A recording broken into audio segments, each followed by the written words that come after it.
খামখেয়ালি করেন না ছেলেরা, খামখেয়ালি করেন না। হ্যাঁ, একটা মোবাইল, একটা নারী, একটা ছবি, একটা উলঙ্গ দৃশ্য দোস্ত, এটুকুতে এমন সুন্দর জীবন নষ্ট করে দিও না। একটা মোটর সাইকেল দিয়া জিন্দিগি শেষ করে দিও না। মোটর সাইকেল একটা পাইলে কুত্তার মতো এটা চালানো, এমন জোরে ছাড়ে এটারে মনে হয় যেন কুকুরে কামড় দিছে, এই জন্য এটা এত জোরে ছাড়ছে। আসছে এটা কি ব্যারাম?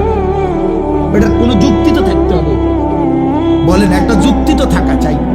তুমি এত জোরে ছাড়লা, তুমি তো একটু পরে কাবার্ডের সাথে লরির সাথে একটা ধাক্কা খাইয়া তোমার মাথা ফাইটা যাবে, তোমার পাওটা ভাঙে যাবে, এইটাও বোঝেন। আর যদি বলে যে এত জোরে চালাইছি মানুষে যাতে দেখে, তো মানুষে এবার দেখবো কেমনে? দেখতে দেখতে তো তুমি নিমশা। অতএব বাপ যারা নামাজ পড়েন না, নওজোয়ান ভাই তোমরা যারা নামাজ পড়ো না দোস্ত, ইনসাফের সাথে এই রাত অন্ধকারে একাকি একটা মিনিটের জন্য হলো যদি মায়ের বুকের দুধ পান করে থাকো ভাইয়া, তো একবার হলো যদি মুসলমানের ঘরে জন্ম নিয়ে থাকো বন্ধু, একবার হলো ভাইব যে তোমার আল্লাহ তোমার কাছে জানতে চাইছে যে বান্দা আমি আর কতবার বললে, আমি আর কত পারা নাজিল করলে।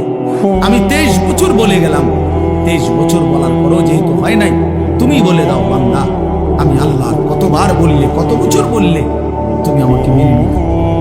কি বলবো?